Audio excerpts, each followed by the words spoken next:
2 साल पहले भारत के बैंकिंग सेक्टर को डूबने से बचाने के लिए सरकार ने बैंकिंग रिफॉर्म्स किए, आईबीसी जैसी कानून बनाए।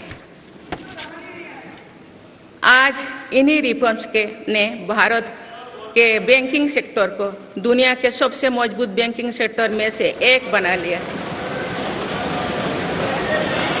हमारे सार्वजनिक क्षेत्रों के बैंक आज मजबूत और लाभदायक है। सार्वजनिक क्षेत्रों के बैंकों के लाभ 2023-24 में 1.4 लाख करोड़ रुपये को पार कर गया, जो पिछले वर्षों की तुलना में 35% अधिक है। हमारे बैंकों की मजबूती उन्हें ऋण आधार का विस्तार करने और राष्ट्र के आर्थिक विकास में योगदान करने के लिए सक्षम बनाती है। सरकारी बैंकों का एनपीए भी लगातार कम हो रही है। आज एसबीआई रिकॉर्ड मुनाफे पर है। आज एलआईसी पहले से कहीं अधिक मजबूत है।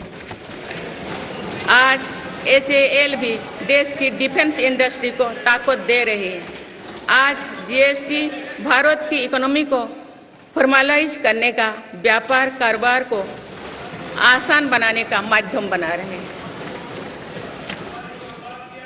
अप्रैल महीने में पहली बार जीएसटी कलेक्शन ने 2 लाख करोड़ रुपये का स्तर पार कर गया है। इससे राज्यों की आर्थिक ताकत भी बढ़ी है। डिजिटल इंडिया और डिजिटल पेमेंट्स के प्रति भी आज पूरा विश्व आकर्षित हो रही है। माननीय सदस्यगण, एक सशक्त भारत के लिए हमारे सैन्य बलों में आधुनिकता जरूरी है। युद्ध की स्थिति में हम सर्वश्रेष्ठ रहे, इसके लिए सेनाओं में रिफॉर्म्स की प्रक्रिया निरंतर जारी रहनी चाहिए। इसी सोच के साथ मेरी सरकार ने बीते 10 वर्षों में डिफेंस सेक्टर में अनेक रिफॉर्म्स किए हैं।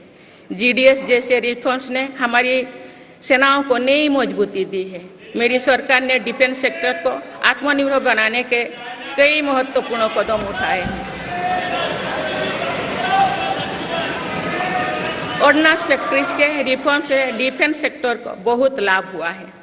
40 से अधिक ऑर्डिनेंस फैक्ट्रीज को 7 निगमों में संगठित करने से उनकी क्षमता और दक्षता दोनों बढ़ी है। ऐसे ही रिफॉर्म्स के कारण भारत आज 1 लाख करोड़ रुपये से अधिक की डिफेंस मैन्युफैक्चरिंग कर रहा है। पिछले एक दशक में हमारे डिफेंस एक्सपोर्ट 18 गुना अधिक होकर 21,000 करोड़ रुपया तक पहुंच चुका है। फिलीपींस के साथ ब्रह्मास मिसाइल का रक्षा सौदा डिफेंस एक्सपोर्ट के क्षेत्र में भारत की पहचान मजबूत कर रहा है। सरकार ने युवाओं और उनके स्टार्टअप्स को बढ़ावा देकर आत्मनिर्भर डिफेंस सेक्टर की मजबूत नींव तैयार की है। मेरी सरकार उत्तर प्रदेश और तमिलनाडु में 2 डिफेंस कॉरिडोर्स भी विकसित कर रही है। हम सभी के लिए एक खुशी की बात है कि पिछले वर्ष हमारी सैन्य जरूरतों की लगभग 70% खरीद भारतीय उद्योगों से ही की गई है। हमारी सेनाओं ने 500 से अधिक सैन्य साजो सामान को विदेशों में नहीं मंगाना तय किया है। ये सभी हथियार और उपकरण अब सिर्फ भारतीय कंपनियों से ही खरीद की जाएगी। मेरी सरकार ने सैनिकों के हितों को भी हमेशा प्राथमिकता दी है। तभी 4 दशक के बाद 1 रैंक 1 पेंशन को लागू किया गया है।